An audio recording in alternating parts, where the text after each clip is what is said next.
Thank you for visiting the YouTube channel for bestbiblecommentaries.com. In this video, I want to show you some commentaries that were released in 2020.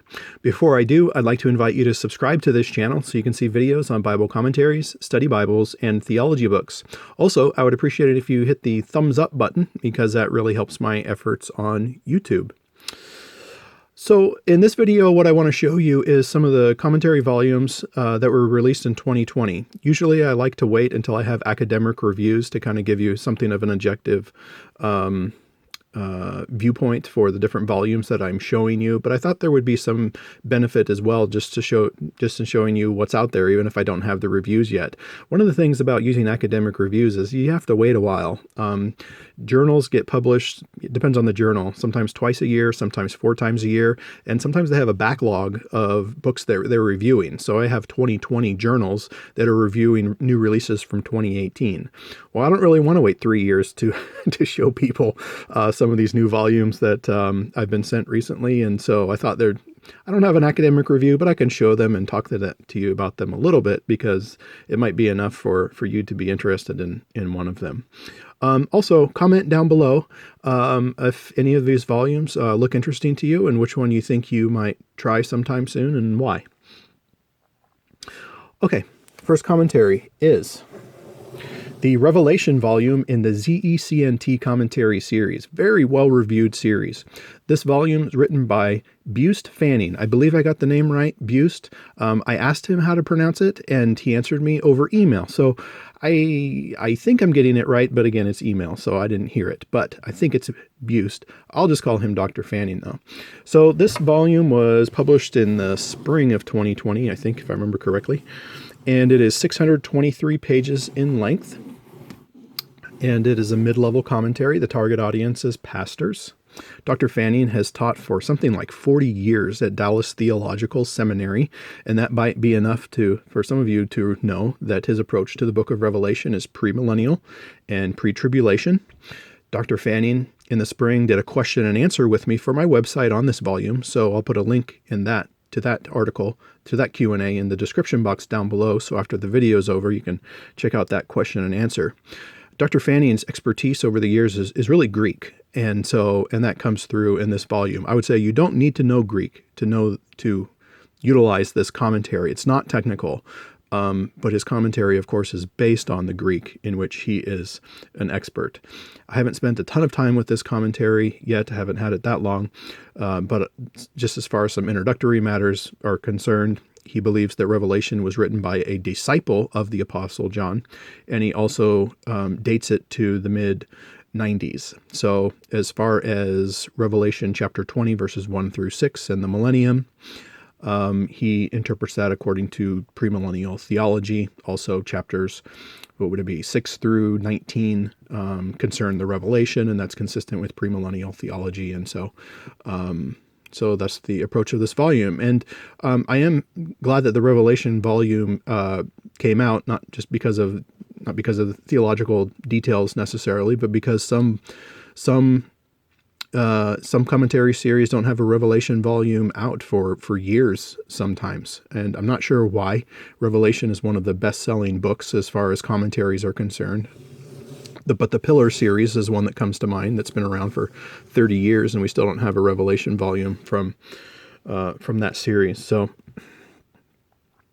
all right, the second one is the new Hebrews volume from the IVP, the Tyndale New Testament Commentary series. Again, I opened this like 2 weeks ago. I opened the package to this like just a few weeks ago.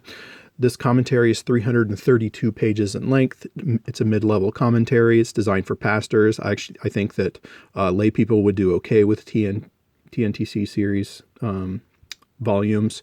David G. Peterson is an evangelical Australian biblical scholar. I think as far as commentaries go, I would say probably his most well-known commentary is Acts in the Pillar New Testament Commentary series. It's very well reviewed. This volume, like other TNTC volumes, is a combination of explanation of the text with some theology. It's a verse-by-verse commentary, and each section ends with, like this, for example, here, if you can see that, it says theology. There's some theological insight.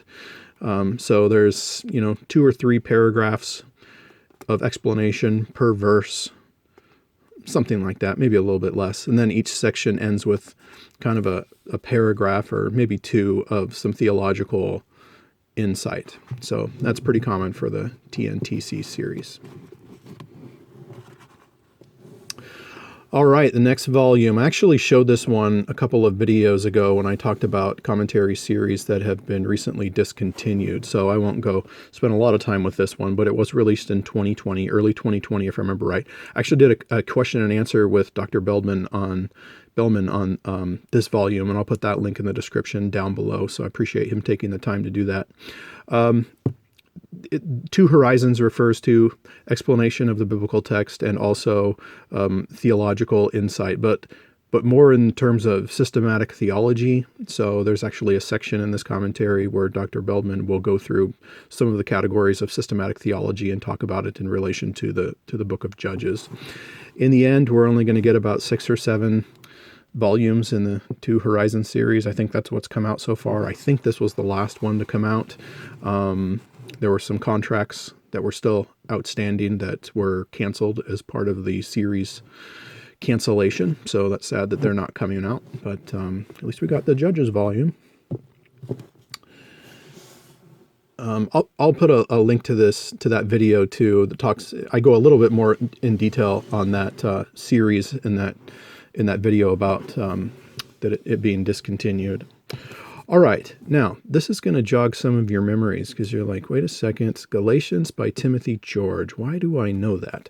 It might be because Galatians by Timothy George in the New American Commentary series. So first of all, this is 526 pages in length. It's a mid-level commentary. Timothy George has written many books on Reformation history, taught at Beeson, I believe it was, for many years. He's ordained in Southern Baptist Convention. So the New American Commentary series has been, for a few decades now, one of the best reviewed commentary series. All authors in the series have a connection to Baptist schools, or they have a Baptist background. So what's going on here? When I opened up this package, I was like, wait a second, what is happening here? I'm not following. And so a couple of things happening here. So the New American Commentary series is being rebranded. Part of the rebranding is using a different translation. So this is by Holman Publishers, and Holman has their Bible translation. It used to be called the Holman Christian Standard Bible Translation, and now they just call it the Christian Standard Bible Translation. So part of the difference in the rebranding is that the English translation is now going to be not the NIV, but the CSV. I did a little bit of reading in the preface and introduction, enough to know that this is a second edition, meaning there is some new actual content difference. It's not just a rebranding. There is content difference. This volume was published in 1994, so it's been 26 years. And so Timothy George has updated some things. For example, the New Perspective on Paul was around in the early 90s, but in the last 25 years, a lot has been written about it in Galatians commentaries and other commentaries as well. So Timothy George interacts with some of that and argues against the New Perspective on Paul, by the way. And there's some other issues too that he addresses and adds to the commentary. Look, it's a little bit bigger. So there is new material in it, and I don't know enough about the rebranding plan at this point to know if I assume all the volumes are going to be rebranded, but are all going to be second edition. That I'm not sure. I think we'll just have to wait and see when the new volumes come out. The next commentary, I'm very impressed by the quality of this. And this might be another one for some of you saying, wait, the Baker Illustrated Bible Background Commentary, this looks familiar. It might be because of this volume. But they look similar, but they are not the same thing. So this is one of the best one-volume commentaries available. And this is something of a companion piece to it. I guess that would be the best way to describe it. So this is the Baker Illustrated Bible Commentary. This is the Baker Illustrated Bible Background Commentary. If you're familiar with the IVP Bible Background Commentary, it's a whole Bible commentary. This would be similar to that. I'll say more about this in just a second, but let me just say, well, kind of about both of these. I have a page on my website where I rank the top 25 whole Bible commentaries. I'm going to put a link to that description down below in case you're interested. I rank this as number 2. Now, as you will read on all of my pages where I rank something, ranking is just a way to frame a discussion. It's just intended to be a starting point and nothing more. It's not intended to be the final word on anything. It's just to kind of get you started, point you in the right direction. The number 1 I have is, I rank number 1, the New Bible Commentary. I would say that's best for pastors, is my opinion, but I think I might say that this one is the best for lay people, or maybe even undergraduates. So I'm not set in stone on that, but that's just a little bit of how I think about it. So let's look at this, the Baker Illustrated Bible Background Commentary. One of the first things that someone will notice, well, let me tell you how many pages it is. It's 1,428 pages. There's many contributors to this commentary, including, if you follow Bible Commentaries, you will recognize names like Tremper Longman, Andreas Kostenberger, Mark Strauss, Mark Boda, Craig Evans. And the Bible background, the history, is the focus of this volume, and so you're not going to get a lot of theology in this volume. The pages are like this thick paper stock. It feels like a textbook to me. I think that I could easily use this in teaching undergraduates Old Testament and New Testament, like Bible survey courses. I think this would be perfect. Great for lay people to have in our home library. The commentary is more passage by passage, and it comments on certain verses and descriptions that are relevant to the history and background of a particular book. So it's highly visual, and just some really incredible pictures, color pictures and maps and timelines. And so visual learners, I think, will love this book. So again, it's hot off the press, the Baker Illustrated Bible Background Commentary. All right, next we have Ephesians by Lynn Cohick. The Ephesians volume. This one is also hot off the press. Maybe it came like a month ago or so. Lynn Cohick wrote the Ephesians volume in the Story of God Bible Commentary series, a Zondervan publication. And she just recently, 3 or 4 or 5 years now, I think, she's been at Denver Seminary. She's a dean and a professor at Denver Seminary now. And this commentary is 475 pages in length. And some of you might be thinking, the Ephesians volume in the NICNT, that's written by F.F. Bruce. Yes, it is written by F.F. Bruce, and this is a replacement volume for that particular commentary. Now, in the preface, Dr. Cohick kind of discusses the task of replacing an F.F. Bruce commentary, and doesn't really need to replace it, but because people can still find the F.F. Bruce commentary used. But this is the newest publication, and it is considered a replacement volume in the NICNT series. So updated biblical scholarship is part of why those replacements occur. The target audience of pastors, it's a mid-level commentary. One of the areas of scholarship that Dr. Cohick spent a lot of time in is women in the first century, women in the New Testament, and so I think the insights that she has in those areas are really going to come through in, for example, Ephesians 5, elsewhere too, but I think Ephesians 5 might be a good example where we would expect to see some of her previous scholarship kind of manifesting in that section of the commentary. Also, she ascribes to Pauline authorship. She is convinced of Pauline authorship of Ephesians, and that's the more conservative approach regarding that particular topic. So my anticipation is that when academic reviews do come out of this volume, it will be there will be very good reviews, even though it's replacing a beloved F.F. Bruce volume. I think that this volume is going to be very well received, and the church. has been blessed in the last few years with some really solid Ephesians commentaries. Harold Honer's comes to mind. That might be 10 years old now, but I think about we kind of lost the Peter O'Brien Ephesians commentary in the Pillar series, and I'll explain that in some future video. But so that one's not in print anymore. But we got Harold Honer's and a few others, and I think Cohick's going to kind of be on that list, where the church will be well served with Ephesians commentaries, in my opinion. All right, the Genesis volume by John Goldingay. This one is also, I might have unboxed it just last week. It's very fresh off the press. John Goldingay, you might recognize the name from the Word Biblical Commentary series. He wrote the Daniel volume in the Word series, and that's well reviewed.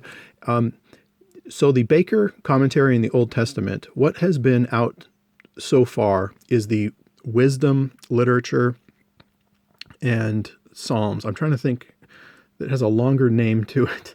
There's a lot of letters to the name. It's the Baker commentary on the Old Testament, Wisdom and Psalms, as I think is the whole series. BECOTWP. just rolls off the tongue.